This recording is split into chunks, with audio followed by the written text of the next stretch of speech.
40 tahun yang lalu, sebuah meteorit besar menghantam bumi. Akibat hal itu, bumi menjadi hancur dan tercemar.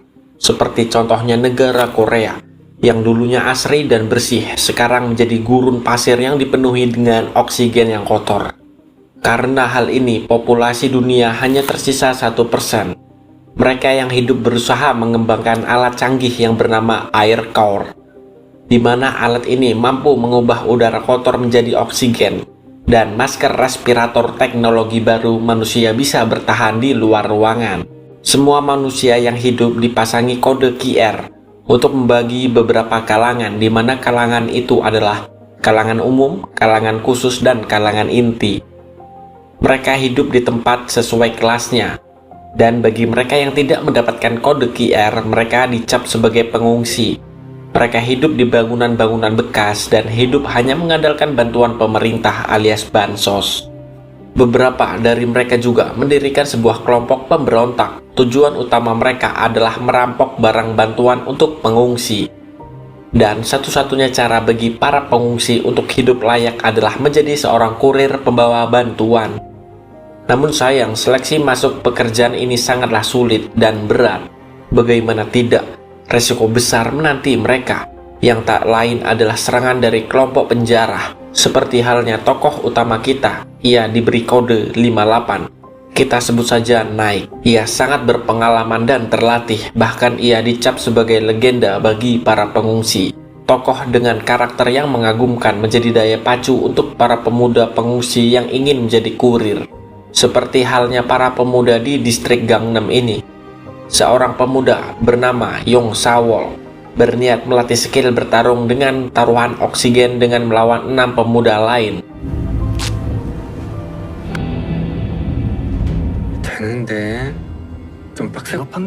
Sementara itu, 3 temannya hanya menonton saja karena tidak mempunyai nyali seperti dirinya.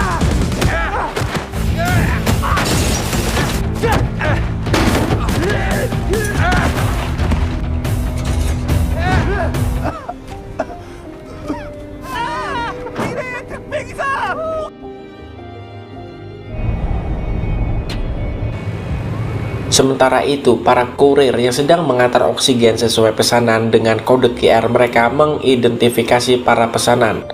Diketahui juga harga untuk tabung oksigen sangatlah mahal. Dibuktikan oleh kakek ini yang rela makan sehari sekali demi menghemat biaya untuk membeli oksigen.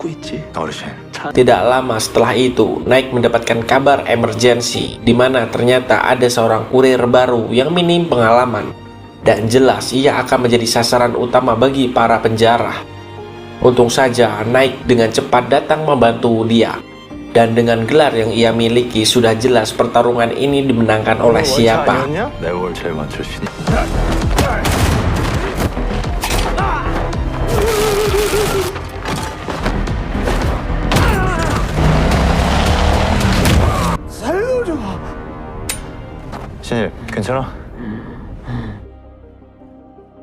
Kamera pun menyorot gadis muda bernama Song Ah. Ia memandangi keluar dengan prihatin, udara semakin tercemar dan cukup susah untuk dimurnikan. Sedangkan Sawol sendiri sedang berada di luar dengan membawa hasil taruhannya tadi. Di sini ia melihat warga umum ditangkap karena menyelundupkan para pengungsi. Ia sangat takut jika akan ketahuan dan ia sendiri masuk ke dalam jalur rahasia yang mengarah pada rumah yang telah menampungnya selama ini. Dan tiba-tiba 손들어.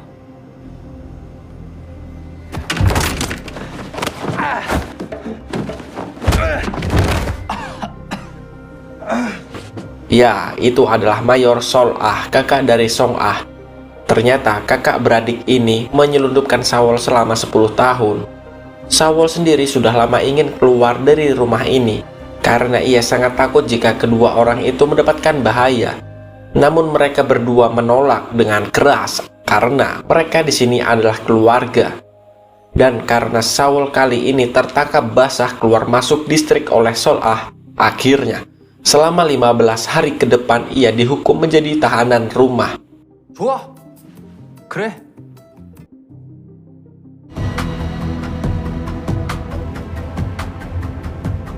Shin pun berpindah memperlihatkan seorang lelaki bernama Ryusok dengan setelan menawan dan dikawal oleh pasukan yang ketat.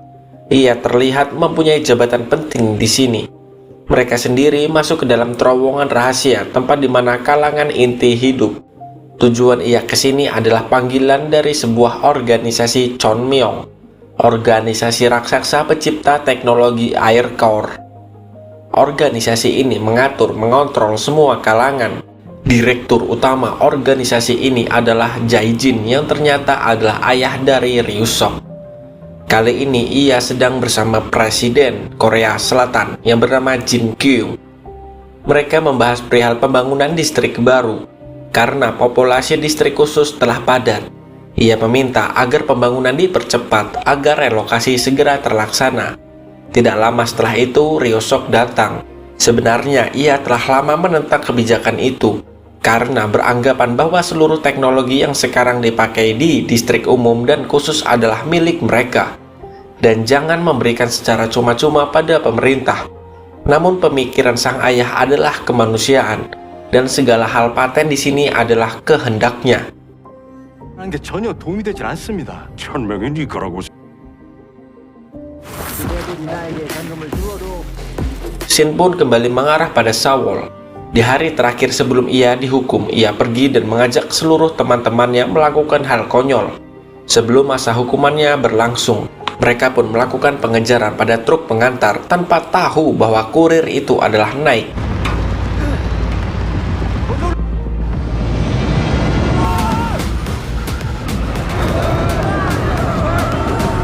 Dari seluruh pemuda itu hanyalah Sawol yang bertahan, dan tanpa diduga ia mampu masuk ke dalam ruang kemudi.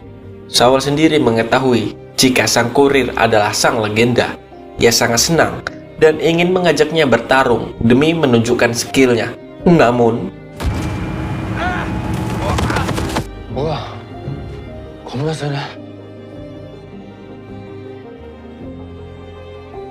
di sisi lain seorang kakek bernama Sung mendapatkan sebuah informasi mengenai badai besar yang akan datang menerpa mereka. Ia pun langsung memberikan alarm agar pengungsi dapat berhati-hati.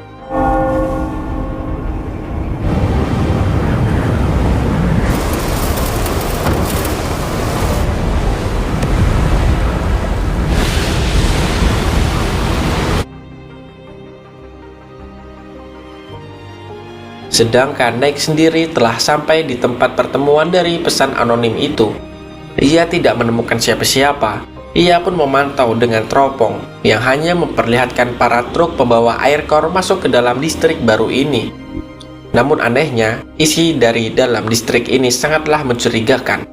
Dibuktikan dengan tentara nasional yang akan mengecek kemajuan distrik ini.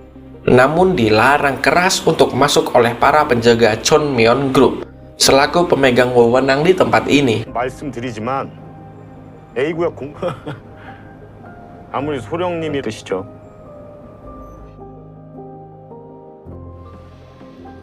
나왔다. Singkat cerita, telah berlalu. Kali ini Sawol yang telah kembali ke rumah tidak menerima ocehan, padahal ia baru saja keluar masuk distrik. Namun itu hanya jebakan, karena ia sendiri langsung dikunci di kamarnya yang telah dipenuhi segala kebutuhan selama 15 hari ke depan. 나 진짜 내일부터 집 밖으로 그렇다고 방에 가둬버리면 어떡하냐? 제발 이번만. Tidak lama setelah itu, bel rumah pun berbunyi. Paket oksigen dan makanan telah tiba. Begitu kagetnya Song Ah ketika yang mengantarnya adalah sang legenda, yaitu Nike 58. Dan karena rasa kagum yang mendalam, ia meminta momen itu diabadikan. 58? 늦었냐?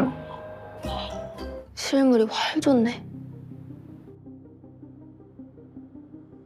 Tidak lama setelah itu, terlihat beberapa orang sedang membobol CCTV.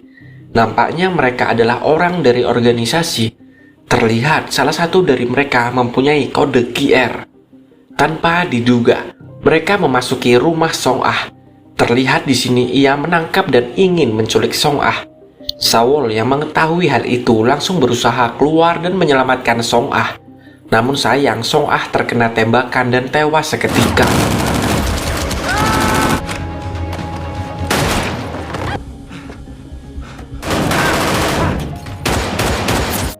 Dan tanpa diduga, salah satu perampok itu melepaskan sebuah tembakan ke arah Sawol yang membuat ia tergeletak begitu saja. Dan episode 1 film Black Knight pun selesai.